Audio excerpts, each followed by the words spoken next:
Welcome back to our journey through rhythm and story. If you feel that our work carries the spark you enjoy, hit the like button and join our community by subscribing. Your support gives strength to every step we take. Today we take you into a special chapter, the golden age of hip-hop, a time when words were sharper, beats were stronger, and dreams were louder. Let us step together into this story that shaped an entire culture.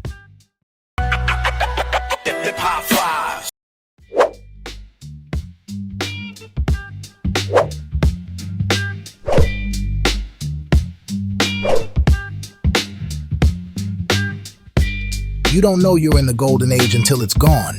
In the moment, it's just music on a cassette. A rhyme you first heard in the hallway. A dancer spinning on cardboard. A kid lacing up his first pair of Adidas with no laces, because that's how the streets did it. But when you look back, you realize this wasn't just music. It was a time when words felt powerful enough to change the world. The golden age didn't begin with a date. Nobody said, "Here, the revolution starts now." No, it started quietly.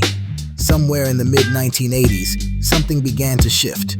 The beats grew bolder, the rhymes deeper. MCs stopped just entertaining. They started asking questions. Music was no longer only for moving bodies, it was for moving minds. In the same year, you could hear a track that made you dance, and one that made you sit still and think.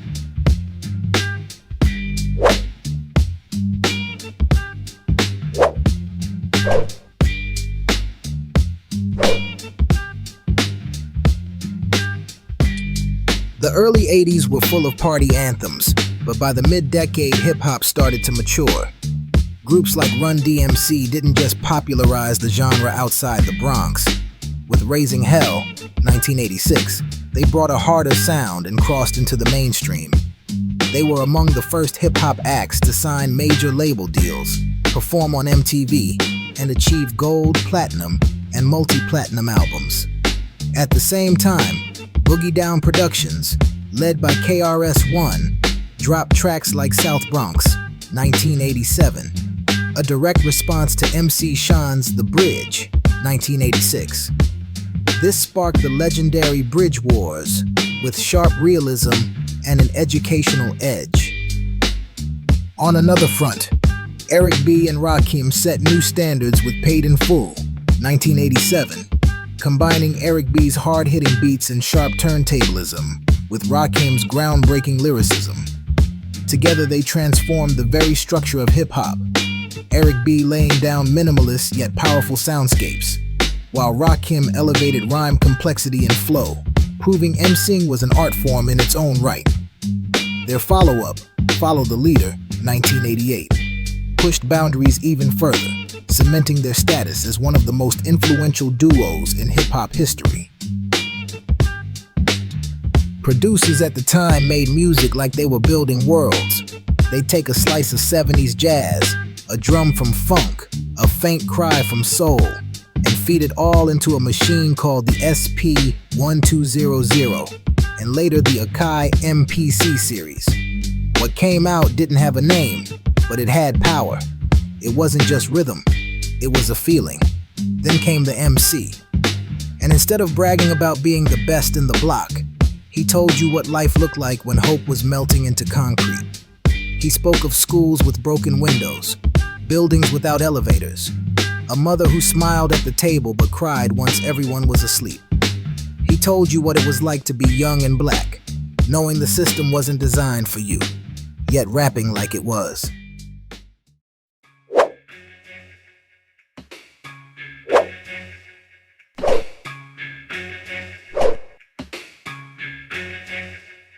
Producers like Marley Marl, who worked with the Juice Crew and collaborated with legends such as Big Daddy Kane and Cool G Rap, and Prince Paul, known for his work with De La Soul and Grave Diggers, pioneered layered, innovative beats that redefined the very sound of hip-hop. Marley Marl's style of chopping drums and samples shaped the sound of an entire generation, influencing everyone from LL Cool J to Public Enemy.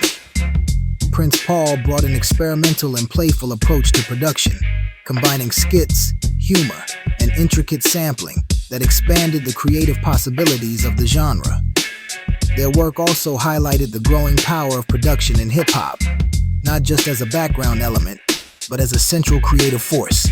Through crews like the Juice Crew and the Native Tongues Collective, they inspired a wave of producers who would carry the sound of the golden age forward, from Pete Rock and Q-Tip to DJ Premier. DJ Premier of Gang Starr, with his signature jazz-infused minimalist beats and precise scratches, became one of the most influential producers of the golden age. His work with Guru on albums like Step in the Arena, 1991, set a new standard for the balance between rhythm and lyricism, perfectly fusing complex drum patterns with thoughtful, socially conscious lyrics.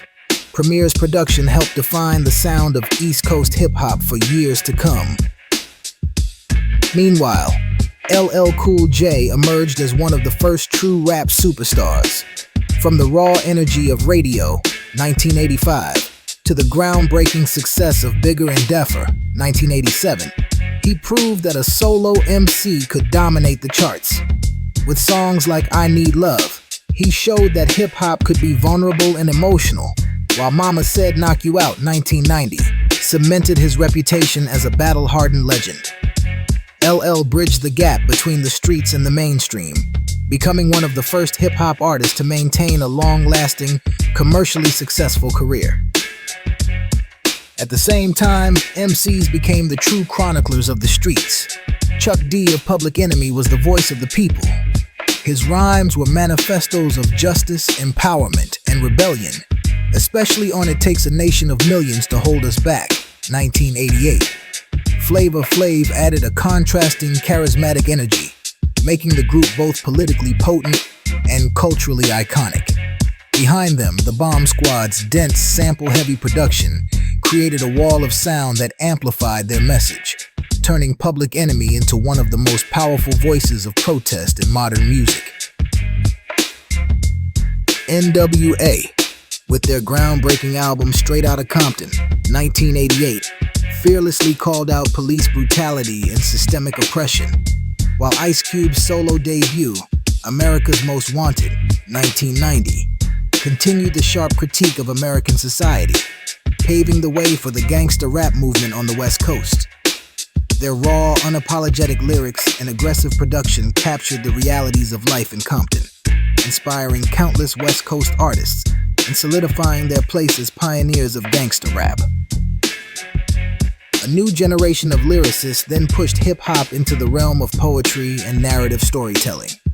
Common in his early career, emerged as a pioneer of conscious rap, delivering socially aware, poetic lyrics that captured urban realities with depth and empathy.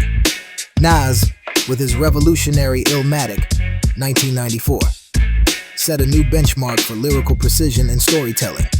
Supported by an all-star production team, including DJ Premier, Pete Rock, Q-Tip, and Large Professor, his vivid portrayals of urban struggle and everyday life helped redefine what hip-hop could express, combining street realism with artistic mastery.